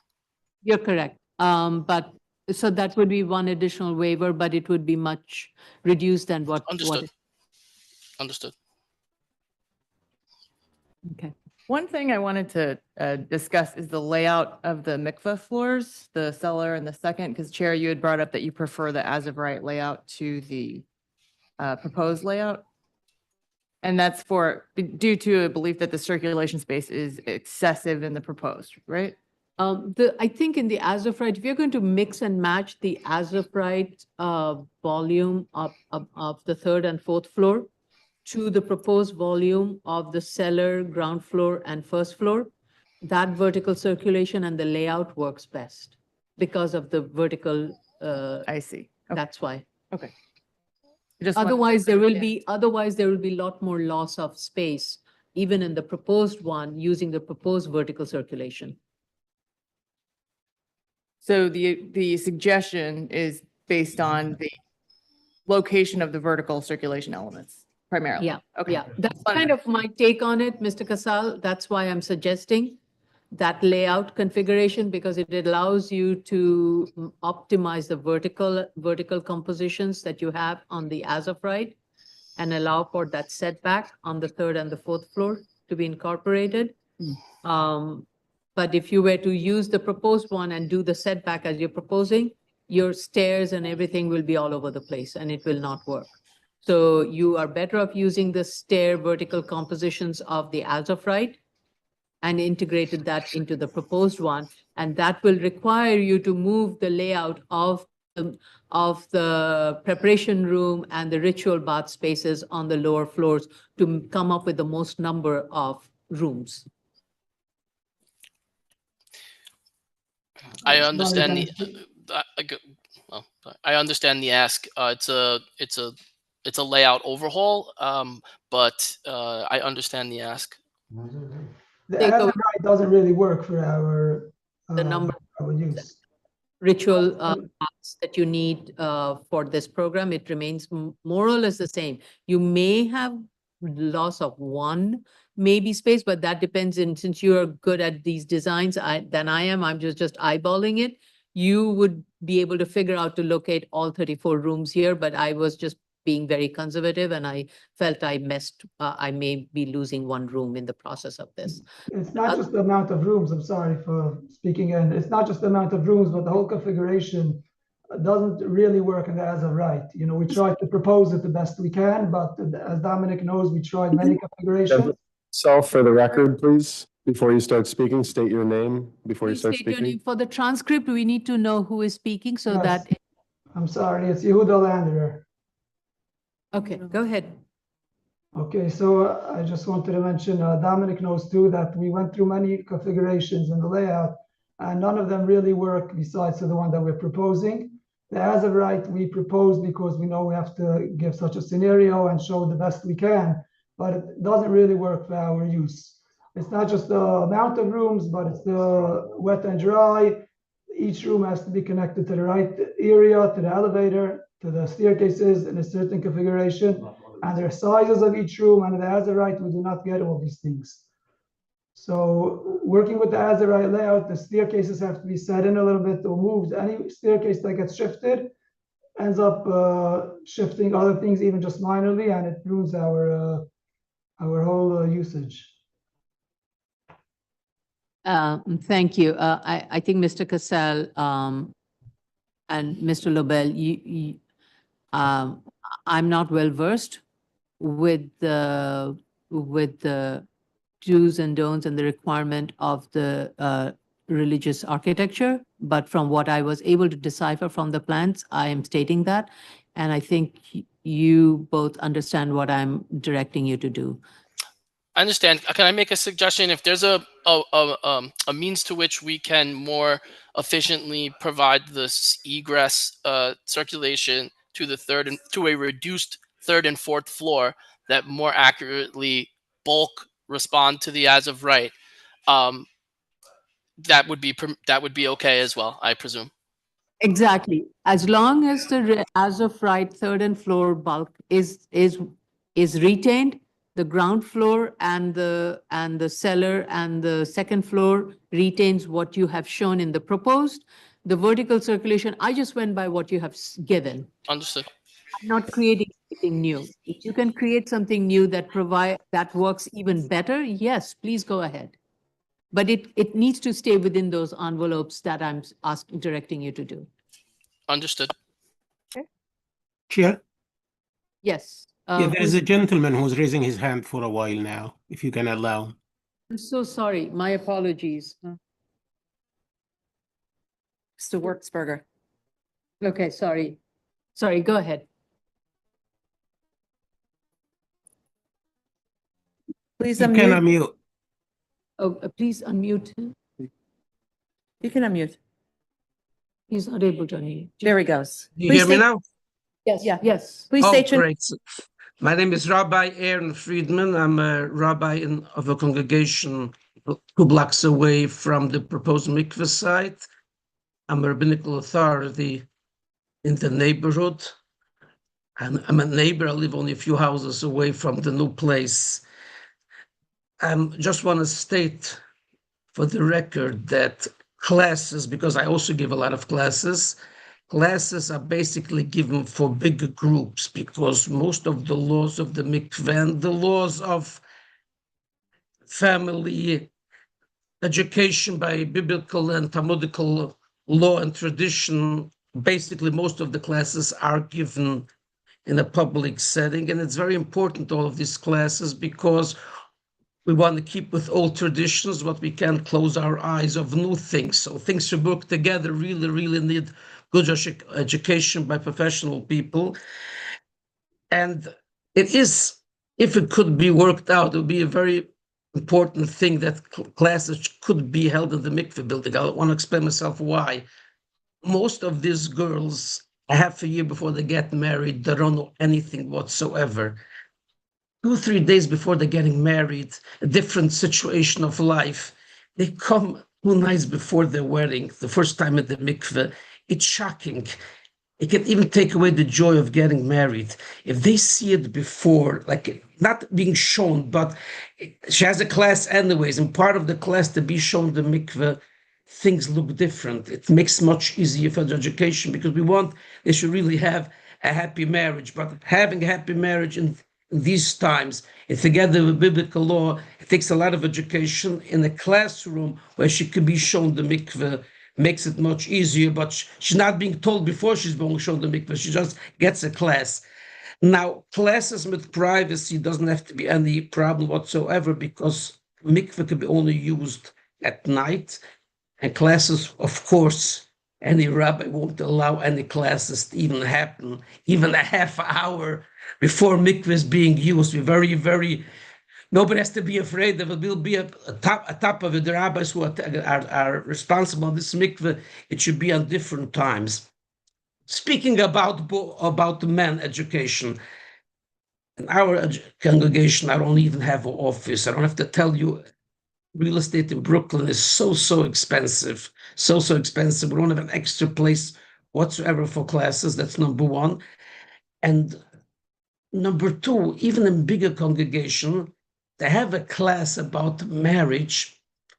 The people who come to that class are not comfortable. Younger people have to be shielded from these classes. Older people naturally sneer when they hear about these classes. But this could be held, it's basically about the mikveh and around. If this could be in the building of the mikveh, would be great. Let me tell you something. I have this week a professional licensed therapist send me a couple. They have problems because it has to do with religion. I'm not even comfortable to call them to my house. Why should neighbors think, why are couples coming to my house? So if the mikveh, not at the time of the mikveh, 100% not. Mikveh is not supposed to be a public place. But the middle of the day, other two buildings are being used for classes, for girls, or to educate couples. It would be a great help. And it's the same thing like the mikveh, because we really want to give them the education, because mikveh really is very big a part of the married life, because 2 weeks, they're like a close business associate, and then they become like a married couple. It goes every month, the same cycle. So if the education goes around the mikveh, and it is by the mikveh premises, things would make it much easier. I hope I'm speaking clearly, because I don't think that the city agency is supposed to be experts about mikveh. I hope I'm explaining myself clearly. And if I could be a help of any question, I'd gladly answer. And I want to apologize for the mute and not mute, because this is not I'm a really old-fashioned rabbi. It's not even my computer, so somebody's just helping me out. My name is not Ben Woodsberger. But please understand, when my daughters needed to be educated about mikveh, and they have a father without a laptop, it doesn't know how to work mute, how much education they need to get and how they need to have it really in the mikveh building. I hope you understand it's a different life, but we all have our same goals. And I thank you for listening to me, and have a great day. I want to thank all of you for taking your time from your professional career to share your valuable knowledge and bearing with our uneducational questions, but it is important for us to understand, and we appreciate, and believe it or not, I never would have thought I would learn so much about mikvah in this career. That would be a critical part of my education, and I appreciate that. And but I also want to make sure, again, this is a case of first impression. So whatever happens here has to be done in a way that is rational, that is reasonable, and that it meets the findings and it's consistent with our board's practices. So everything that you state, and where I stop you from saying it, it is to make sure our records are not going to be misrepresented. So again, thank you for your patience. And I know Mr. Lobel understands when I'm saying what I'm saying. And I'm not trying to design the mikvah. I'm not trying to design the space. I'm just recommending the space layout allocation based on my limited knowledge as an architect, what I see on the plans, how it can work for combining various layouts to generate a use that will provide all the with its ritual baths and what is the minimal amount of classroom spaces you would need to serve the community, but not the maximum. That's where the reasonableness comes in. Understood, Chair. And we are so appreciative of the board here.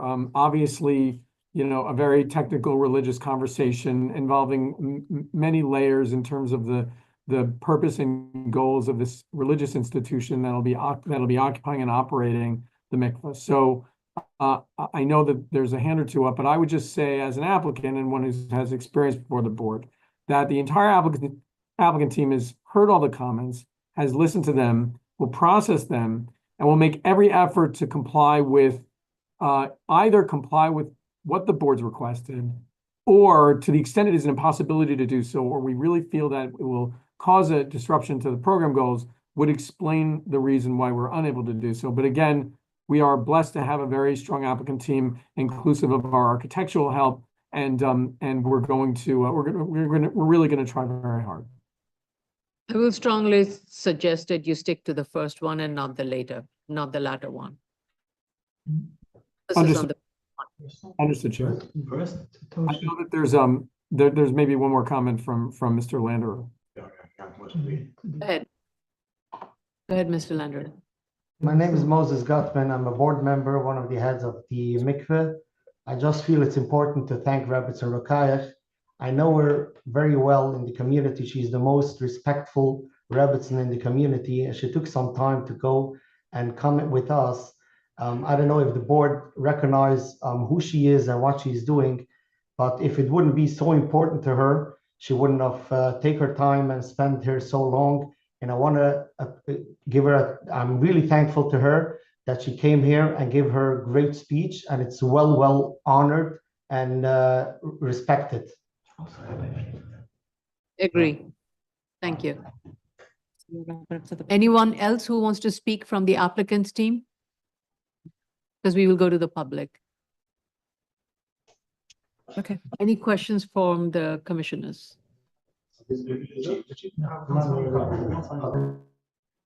The case that we're currently discussing is 2024-51 BZ, 1983 54th Street, Brooklyn. Should you wish to comment on this application, please dial 669-254-5252. At the prompt, you'll enter the webinar ID number 160-107-4206 and press the pound sign. At the next prompt, you will press the pound sign only.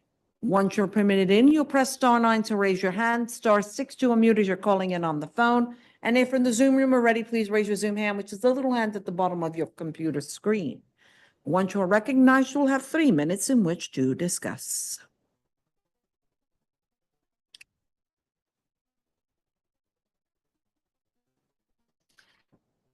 As I'm looking at the proposed plan and the area of encroachment, I think it is very doable to reduce much of the area of encroachment on the 3rd and the 4th floor without really affecting the program spaces. So it's very doable. I mean, it's taking, most of it is going to affect your rooms. Your classroom will remain unaffected. Your admin room will get a little bit of a shave off on the 3rd floor. The 4th floor, if you need a little bit more waiver, maybe but you have to justify it.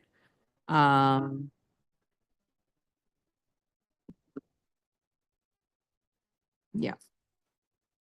3rd floor will not require that much of elimination of much of the activities, except for reduction, like I said, in the counseling, the women's coffee area, the trash room, which is extremely generous, and the office rooms. So again, there's a lot of circulation space happening in such a small area. So minimize the circulation space, use those in a manner where you can get the most of the classroom spaces and whatever other programming spaces you need, if you need counseling rooms. And again, minimize the admin space if you need to, and proceed accordingly. I understand on the 4th floor, the setback requirement is more. You may need a little bit more waiver on that to accommodate the need, but it needs to be scaled significantly from that, from what you have right now proposed. Okay. All right. Can I speak another minute? Thank you. Excuse me? Can I say something? It's Yehuda Lander again. Go ahead. This will be the last one, and I want to speak to Mr. Lobel. Go ahead. Set up a Okay, schedule. so I was very involved in the layout, which took many months to put together. And as I said before, the configuration of the lower floors can't really move even by inches. Every detail is extremely crucial about it. And being that we can't shift anything in the lower floors of the mikveh configuration, which means the staircases can't be moved around, will be very difficult to downsize the 3rd floor because our staircase and elevators, the vertical circulation can't really move. So I'm not sure how we can proceed with this. I don't want to repeat what I stated. I'm doing this based on the as of right plan, and if the as of right plan works, if the layout of the as of right plan meets the requirements, then I'm not sure where the question goes. But again, I do not propose, or I do not even claim to have any expertise on this. I'm going to leave it to Mr. Casal to design it to the technical right standards that is required to make this work vertically and horizontally, and the requirements that the documents require. the religious documents required. Mr. Lobel, how much time would you need to make these corrections? I'm gonna defer in part to Dominic. I know that the applicant team wants to proceed quickly, but I also know that there's some significant work to be done. Dominic, as the architectural materials will probably require the most time. What do you think in terms of your ability to return those? Well, I think we need to discuss internally, but the changes I would think are to the lower floors would be more significant than what they were the last time. So I would say just as much time as we did previously, which I think was 3 weeks. Okay, let's schedule this for August then. August 11th? Yeah, August 11th. That gives you enough time. August 11th, the submission date would be July 24th. Excellent. Thank you again. Okay.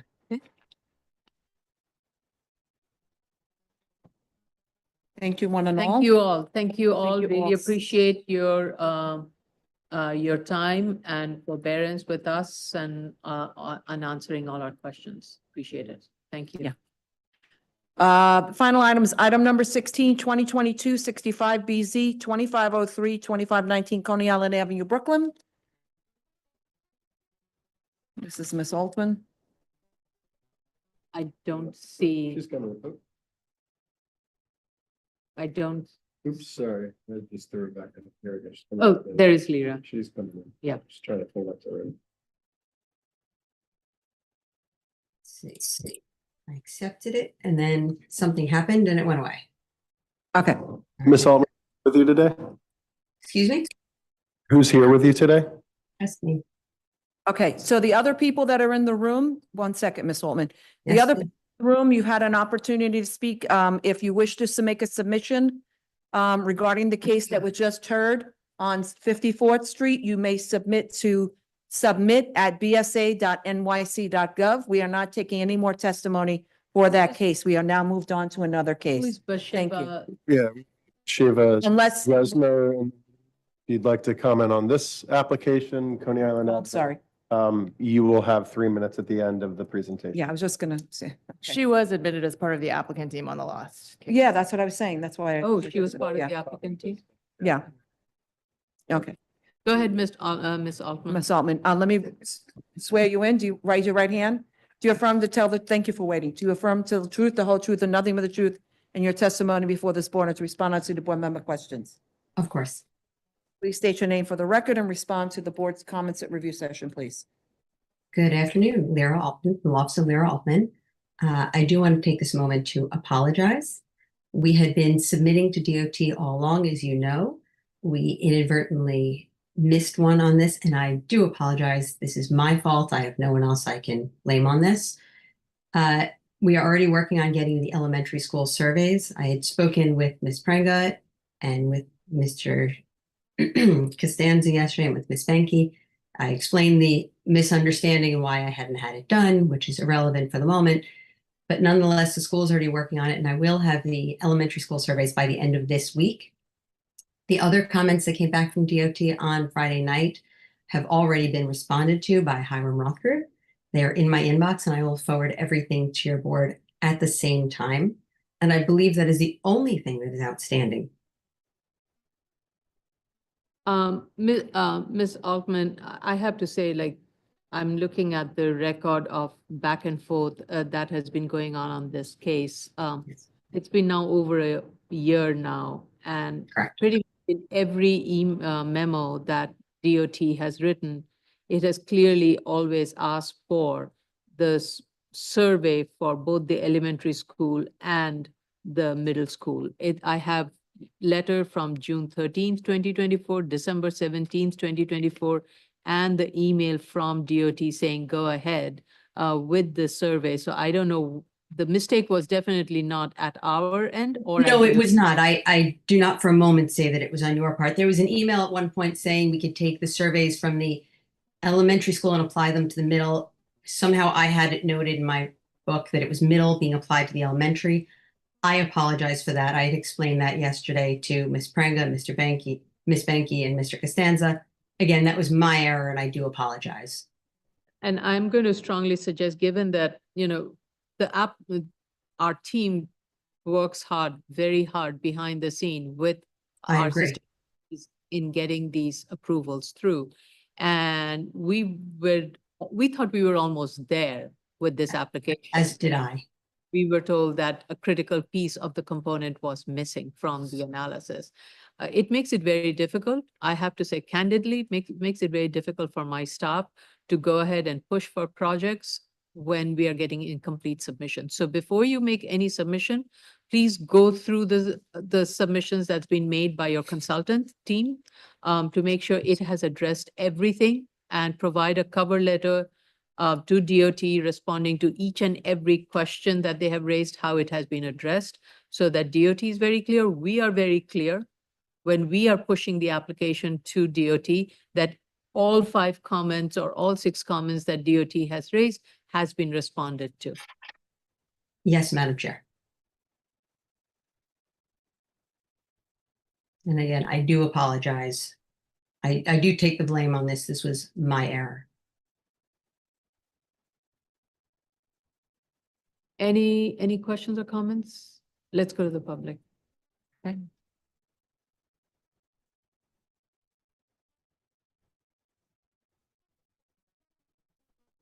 The case that we're currently discussing is 2022-65BZ, 2503-2519 Coney Island Avenue, Brooklyn. Should you wish to comment on this application, dial 669-254-5252. At the prompt, you'll enter the webinar ID number 160-107-4206 and press the pound sign. At the next prompt, you'll press the pound sign only. Once you're permitted in, you'll press *9 to raise your hand, *6 to unmute if you're calling in on the phone. And if you're in the Zoom room already and wish to participate, please raise your Zoom hand, which is the little hand at the bottom of your computer screen. Once you are recognized, you will have 3 minutes in which to discuss. I was hoping to close this case, but I cannot, and I will not. So it remains open. But this cannot drag on. It's really putting tremendous workload pressure on my staff, on the city agencies, and it's delaying other projects also.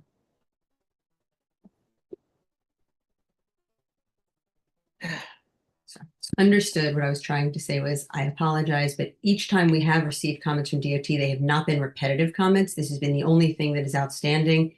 It was a repetitive comment, I believe. Ms. Altman, I have these letters from June 13th. June 13th letter very clearly says about that. Same thing with December 17, 2020. As I said, I believe this is the only item that has been a repetitive issue, and there was an email that caused the confusion on my part. And I take the blame on this. Okay. Okay, no one has called in and raised their hands? Right. We will schedule this as and when the applicant submits the complete set, and then we'll set a date. Okay. I'm not comfortable. at Thank you, this Madam point. Chair. Yeah. We'll reach out to you, Ms. Altman, and let you. Thank you, Ms. Matias. This concludes with no other questions and comments and no one raising their hands. This concludes the public hearing for June 17, 2025. Thank you, one and all.